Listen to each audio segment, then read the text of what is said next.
তো hello' friends, তো আজি মই যিসকল ছাত্ৰ ছাত্ৰীয়ে এইবাৰ ক্লাছ 12ত পঢ়ি আছে সেইসকল ছাত্ৰ ছাত্ৰীৰ বাবে আজিৰ ভিডিঅ'টো প্ৰস্তুত কৰিছোঁ।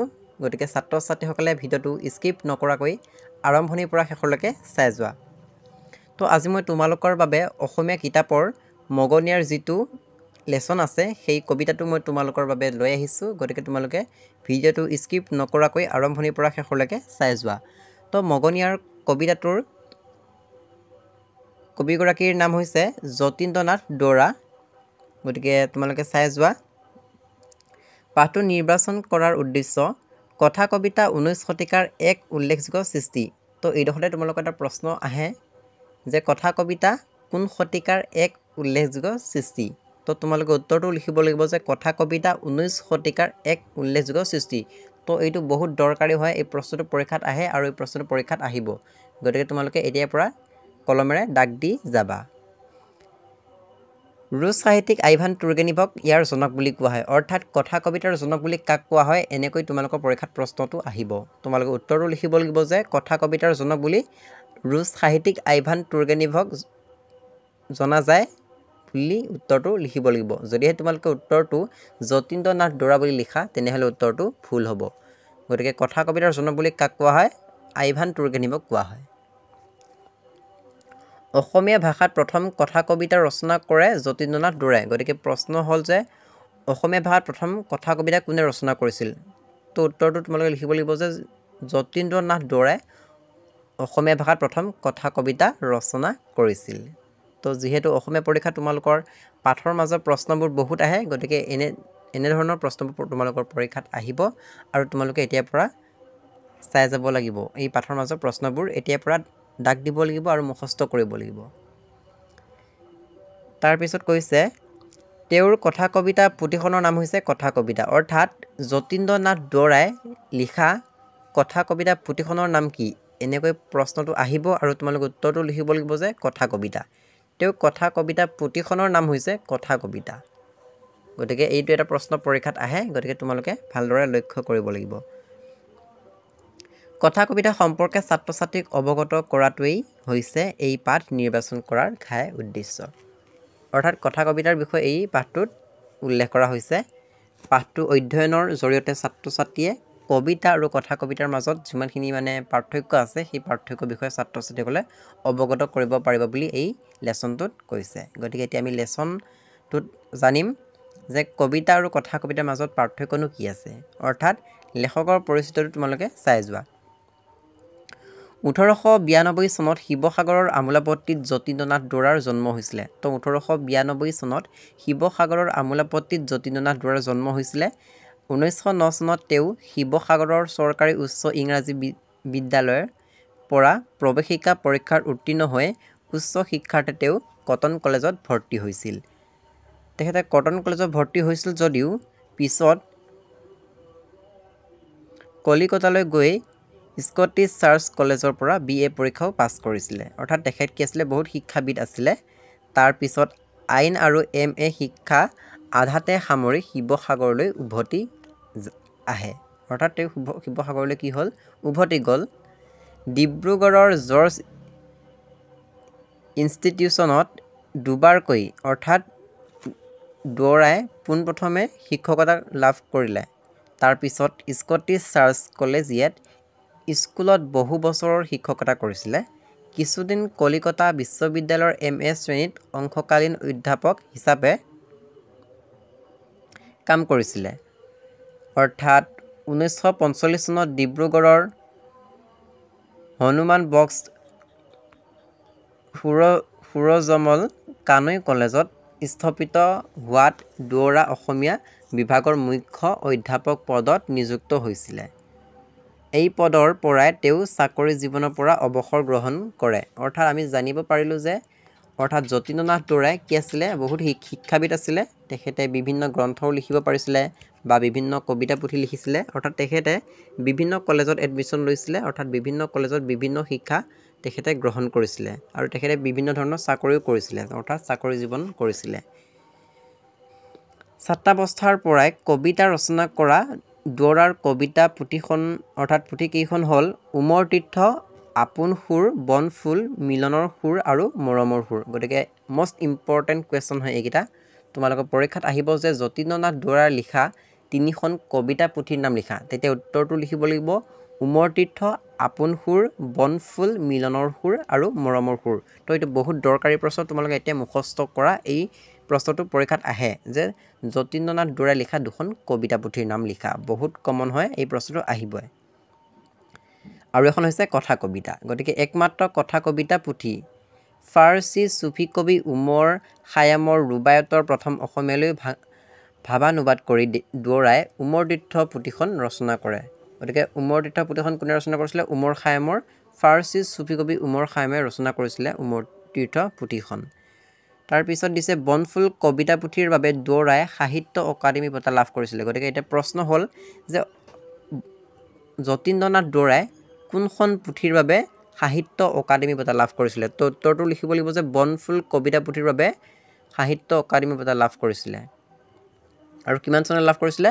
1955 চনত গুৱাহাটীত অনুষ্ঠিত অসম সাহিত্য সভাৰ চতুৰ্বিংশ অধিৱেশনত দুৱৰাই সভাপতিত্ব লাভ কৰিছিলে। আৰু চনটো কিমান আছিলে? 1955 চনৰ লাভ কৰিছিলে। অৰ্থাৎ বনফুল কবিতা পুথিৰ বাবে সাহিত্য অকাডেমী বঁটা লাভ কৰিছিলে। কোনে লাভ কৰিছিলে? যতীন্দ্ৰনাথ দুৱৰাই লাভ কৰিছিলে। আৰু তেখেতৰ মৃত্যু হৈছিলে 1964 চনত শিৱসাগৰত তেখেতৰ মৃত্যু হৈছিলে। গতিকে আমি এতিয়া জানিলোঁ যে যতীন্দ্ৰনাথ দুৱৰাৰ বিষয়ে আমি এতিয়া বহুতখিনি কথা জানিলোঁ যে তেখেতৰ জন্ম হৈছিলে 1892 চনত শিৱসাগৰত জন্ম হৈছিলে আৰু তেখেতৰ মৃত্যু হৈছে 1964 চনত শিৱসাগৰতে মৃত্যু হৈছে।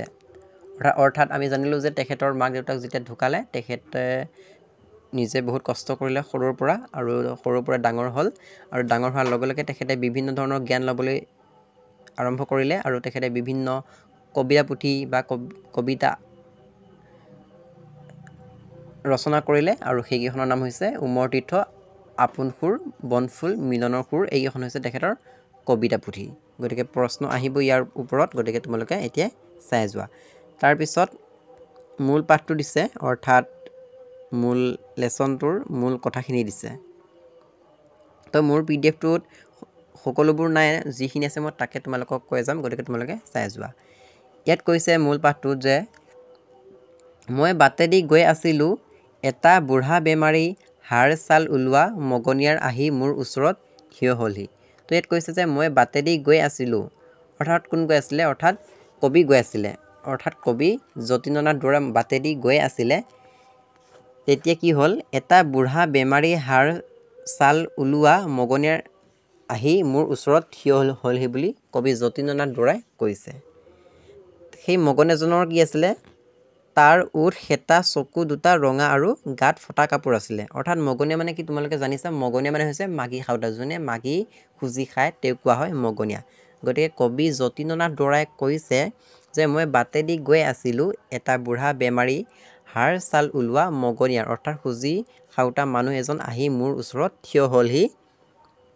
অৰ্থাৎ সেই মানুহজনৰ অৰ্থাৎ তাৰ কি আছিলে? ওঠ সেতা আছিলে, চকু দুটা ৰঙা আছিলে আৰু গাত ফটা কাপোৰ আছিলে।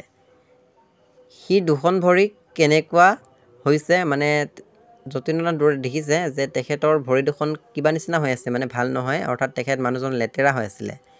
কি কৈছে যে চকুৰ আগতে দৰিদ্ৰতাৰ কেনে জ্বলন্ত শোক লগা দৃশ্য। অৰ্থাৎ চকুত দেখিয়ে অনুভৱ কৰিছে যে এই মানুহজন বহুত দুখীয়া। অৰ্থাৎ তেখেতৰ গাত কাপোৰ নাই, মানে চিগা কাপোৰ আছে। তেখেতৰ চকু দুটা ৰঙা ৰঙা পৰি আছে। তেখেতক মানে এজন সুজনীয়া নিচিনা লাগিছে, অৰ্থাৎ খুজি খাওঁতা, অৰ্থাৎ যাক কোৱা হয় মগনীয়া। গতিকে মগনীয়া মানে হৈছে মাগী খাওঁতা। যিয়ে খুজি মাগি খায় তেওঁক কোৱা হয় মগনীয়া। গতিকে কবি যতীন্দ্ৰনাথ দুৱৰাই দেখিলে যে সেই মানুহজন বহুত লেতেৰা আছিলে, অৰ্থাৎ অপৰিষ্কাৰ আছিলে তেখেতৰ হাত দুখন। তেখেতে হাত দুখনেৰে, অৰ্থাৎ অপৰিষ্কাৰ হাত দুখনেৰে যতীন্দ্ৰনাথ দুৱৰাক হাত মেলি ক'লে যে, অৰ্থাৎ যতীন্দ্ৰনাথ দুৱৰাই এটা মোনা নিছিলে। সেই মানুহজনে অৰ্থাৎ সুজনীয়াজনে যতীন্দ্ৰনাথ দুৱৰাক হাত মেলি ক'লে যে মোক কিবা এটা দিয়ে, এনেকৈ মানে ক'লে। তেতিয়া ইয়াত কি কৈছে যে মই চোলাৰ মোনাত হাত সোমোৱাই একোকে নাপালোঁ। অৰ্থাৎ যতীন্দ্ৰনাথ দুৱৰাই যেতিয়া মগন এজনে খুজিছিলে মোক কিবা এটা খাবলৈ দিয়া বুলি, তেতিয়া যতীন্দ্ৰনাথ দুৱৰাই মোনাত হাত সোমোৱাই চালে আৰু যতীন্দ্ৰনাথ দুৱৰাই একোকে নাপালে। সেই মগন এজনক দিবলৈ একোকে নাপালে, অৰ্থাৎ ৰুমাল এখনো নাপালে তেওঁক দিবলৈ, অৰ্থাৎ তেওঁৰ মোনাত একোৱে নাছিলে। অৰ্থাৎ যতীন্দ্ৰনাথ দুৱৰা অৰ্থাৎ কবিজন নিজেই দুখীয়া দৰিদ্ৰ ঘৰৰ লোক আছিলে। অৰ্থাৎ যতীন্দ্ৰনাথ দুৱৰাই বহুত দুখীয়া ঘৰৰ আছিলে, গতিকে তেওঁৰ নিজৰে নাই আৰু বেলেগক কেনেকৈ দিব সেইটো কথা ইয়াত উল্লেখ কৰিছে। গতিকে কবিয়ে মোনাত হাত সোমোৱাই চালে আৰু একোকে নাপালে, অৰ্থাৎ টকা নাই, ঘড়ী নাই, অৰ্থাৎ ৰুমাল এখনো নাই তেওঁক দিবলৈ, অৰ্থাৎ মগন এজনক দিবলৈ তেওঁৰ মোনাত একোৱে নাপালে, তাকে কৈছে।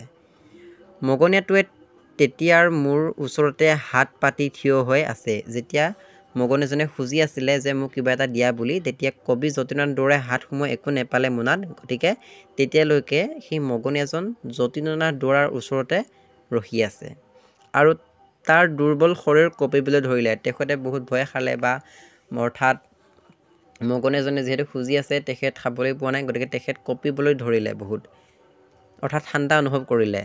মই এনেদৰে থাকিব নোৱাৰি লৰালৰিকৈ তাৰ হাত দুখন সাৱটি ধৰিলোঁ। অৰ্থাৎ যেতিয়া মগনীয়াজনে কঁপিবলৈ ধৰিলে তেতিয়া যতীন্দ্ৰনাথ দুৱৰাই সেই মগনীয়াজনক লৰালৰিকৈ হাত দুখনে সাৱটি ধৰিবলৈ আৰম্ভ কৰিলে। তাৰপিছত হাতত ধৰি ক'লে যে ককাই মোৰ ওপৰত খং নকৰিবা, মোৰ হাতত একোৱেই নাই। এনেকৈ কোনে ক'লে? যতীন্দ্ৰনাথ দুৱৰাই সেই মগনীয়াজনক ক'লে হাতত ধৰি যে ককাই মোৰ ওপৰত খং নকৰিবা, মোৰ হাতত একোৱেই নাই দিবলৈ, এনেকৈ ক'লে। মগনীয়াটোৱে আচৰিত হৈ মোৰ ফালে এবাৰ চালে। মগনীয়াজনে তেতিয়া বহুত আচৰিত হৈ গ'ল। তাৰপিছত যতীন্দ্ৰনাথ দুৱৰাৰ মুখৰ ফালে এবাৰ চালে, চাই পেলাই কি কৈছে যে শেঁতা ওঠ দুখনেৰে, অৰ্থাৎ কি কৈছে, শেঁতা ওঠ দুখনেৰে অলপ হাঁহিলে। তেখেতে ওঠ দুখনেৰে মানে কি কৰিলে, হাঁহিলে আৰু সিও মোৰ হাতত দুখনকৈ ধৰি অতি কষ্টৰে মাত লগালে, কি হ'ল, একো কথা নাই, ইয়াৰ কাৰণে অশেষ ধন্যবাদ। তাৰপিছত মগনীয়াজনে যতীন্দ্ৰনাথ দুৱৰাক ক'লে যে কি হ'ল, একো কথা নাই, ইয়াৰ কাৰণে অশেষ ধন্যবাদ। অৰ্থাৎ তুমি কৈছা যে মোৰ হাতত একোৱেই নাই দিবলৈ, সেইখিনি কথাতে অৰ্থাৎ মগন এজন সন্তুষ্ট হৈ গ'ল। যিহেতু যতীন্দ্ৰনাথ দুৱৰাৰ পৰা মৰম চেনেহ অকণমান পালে, অৰ্থাৎ সেইখিনি পোৱাৰ বাবেই মগনীয়াজন বহুত সন্তুষ্ট হৈ গ'ল। সেয়েহে তেখেতক ক'লে যে একো দিব নালাগে, তুমি যিখিনি মোক সন্মান দিলা সেইখিনিতে মই যথেষ্ট বা সন্তুষ্ট হ'লোঁ, গতিকে তুমি মোক আৰু একো দিব নালাগে, তুমি সেই মোক যিমানখিনি মৰম চেনেহ দিলা বা তাৰ কথাখিনি ক'লা তাৰ বাবে তোমাক মই অশেষ ধন্যবাদ দিছোঁ, ইও এটা মোৰ কাৰণে দান হ'ল, তুমি যিমানখিনি মোক সন্মান কৰিলা এইটোৱে মই দান বুলি ভাবি ল'লোঁ, এনেকৈ সেই মগনীয়াজনে যতীন্দ্ৰনাথ দুৱৰাক ক'লে। তাৰপিছত কৈছে ময়ো বুজিলোঁ যে মোৰ এটা লগৰীয়াৰ পৰা ময়ো এটা দান পালোঁ। অৰ্থাৎ মানুহে মানুহক যিটো জ্ঞান দিয়ে, অৰ্থাৎ যিটো সন্মান কৰে, সেইটো ৰেচপন্স পালে, অৰ্থাৎ সেইটো ৰেচপেক্ট পালে, কোনে পালে? সেই মগনীয়াজনে পালে। কাৰ পৰা পালে? যতীন্দ্ৰনাথ দুৱৰাৰ পৰা যিটো সন্মান পালে, সেইটো সন্মানটোৱে তেখেতে বহুত এটা দান বুলি ভাবিছে। গতিকে তেখেতে বহুত আনন্দিত হ'ল, যিহেতু মগনীয়াজনে যতীন্দ্ৰনাথ দুৱৰাৰ পৰা সেই সন্মানটো পাইছে, গতিকে সেইটোকে তেখেতে দান বুলি ভাবিছে। গতিকে এইটোৱে আছিলে লেচনটো। মই ঠিক ইমানখিনি বুজাব নোৱাৰিলোঁ তোমালোকক, আজি মই তোমালোকক ফাৰ্ষ্ট ক্লাছ কৰিছোঁ, গতিকে মই যিমানখিনি বুজালোঁ তোমালোকে নিশ্চয় আশা কৰিছোঁ বুজি পাইছা। গতিকে তোমালোকে ভালদৰে বা বুজিবা আৰু পঢ়িবা, নিশ্চয় বুজি পাবা। মই আজি তোমালোকক ফাৰ্ষ্ট ক্লাছ কৰিছোঁ, গতিকে মই ইমান ভালকৈ ক্লাছটো কৰা নাই, গতিকে আশা কৰিছোঁ পৰৱৰ্তী পৰ্যায়ত মই তোমালোকক আৰু ভালকৈ ক্লাছবোৰ কৰি যাম। আজি মই ফাৰ্ষ্ট ক্লাছ কৰিছোঁ, গতিকে তোমালোকে প্ৰতিটো লেচনৰ কবিগৰাকীৰ নাম চাবা, জন্মৰ চন চাবা, মৃত্যু চন চাবা, তেখেতে ৰচনা কৰা গ্ৰন্থ বা যি উপন্যাস বা কবিতা পুথি থাকে সেইবোৰ চাবা আৰু চনবোৰ চাবা। ইয়াৰ ওপৰত পৰীক্ষাত প্ৰশ্ন আহিব, গতিকে তোমালোকে সেইবোৰ চাব লাগিব। তাৰপিছত কঠিন শব্দৰ অৰ্থকেইটা চোৱা। অৰ্থাৎ ইয়াত কৈছে মগনীয়াৰ শব্দৰ অৰ্থ কি? মাগী খাওঁতা, অৰ্থাৎ ভিক্ষাৰী, যোনে খুজি মাগি খায় তেওঁক মগনীয়াৰ বুলি কোৱা হয়। গতিকে কবিতাটোৰ নামে হৈছে মগনীয়াৰ, গতিকে মগনীয়াৰ মানে হৈছে মাগী খাওঁতা। গতিকে পৰীক্ষাত আহিব পাৰে মগনীয়াৰ শব্দৰ অৰ্থ কি, আৰু তোমালোকৰ পৰীক্ষাত শব্দৰ অৰ্থ আহে, গতিকে জানি লোৱা মগনীয়াৰ মানে হৈছে মাগী খাওঁতা, অৰ্থাৎ ভিক্ষাৰী, যিয়ে খুজি মাগি খায় তেওঁক কোৱা হয় মগনীয়া, গতিকে তোমালোকে মনত ৰাখিবা। তাৰপিছত কৈছে উফহা, অৰ্থাৎ ওফন্দি উঠা। তাৰপিছত উৰমাল মানে হৈছে ৰুমাল। তো ফাইনেল পৰীক্ষাত উৰমাল শব্দটোৰ অৰ্থ লিখা এনেকৈ প্ৰশ্ন আহে গতিকে উৰ্মাল শব্দটোৰ অৰ্থ হৈছে ৰুমাল এইটো ফাইনেল পৰীক্ষাৰ বাবে বহুত দৰকাৰী হয় গতিকে তোমালোকে মুখস্থ কৰা এই তিনিটা প্ৰশ্ন মগনিয়াৰ মানে হৈছে মাগি খাওঁতা উখহা মানে হৈছে উফন্দি উঠা আৰু উৰ্মাল মানে হৈছে ৰুমাল গতিকে উৰ্মাল শব্দৰ অৰ্থ কি ৰুমাল এই প্ৰশ্নটো বহুত দৰকাৰী হয় মুখস্থ কৰি থোৱা ফাইনেল পৰীক্ষাত আহিব গতিকে এইখিনি আছিলে আজি ভিডিঅ'টোৰ মূল বিষয়বস্তু আৰু এই লেসনটোৰ যিখিনি প্ৰশ্ন আছে মই গোটেইখিনি প্ৰশ্নটোক তোমালোকে দিবলৈ চেষ্টা কৰিম আৰু তোমালোকে এই লেসনটো যিমান পাৰা ভালকৈ পঢ়িবলৈ চেষ্টা কৰিবা অতি সহজ হয় এই লেসনটোৰ অতি সোনকালে মই তোমালোকৰ বাবে কুৱেশ্যন আনসাৰখিনি লৈ আহিম আৰু কুৱেশ্যন আনসাৰখিনি তোমালোকক লাগে নে নালাগে তোমালোকে কমেণ্ট বক্সত কমেণ্ট কৰি ক'বা আৰু যিসকল ছাত্ৰ ছাত্ৰীয়ে আমাৰ এই ষ্টাডি ষ্টেচন চেনেলটো এতিয়ালৈকে ছাবস্ক্ৰাইব কৰা নাই অনুগ্ৰহ কৰি চেনেলটো ছাবস্ক্ৰাইব কৰি ল'বা এই চেনেলটোৰ জৰিয়তে তোমালোকে বিভিন্ন ধৰণৰ questions paper model questions paper পাবা আৰু সকলো ছাবজেক্টৰ ভিডিঅ'সমূহ লাহে লাহে পাই থাকিবা যিহেতু এতিয়া ষ্টাৰ্ট কৰিছোঁ মই ভিডিঅ' দিবলৈ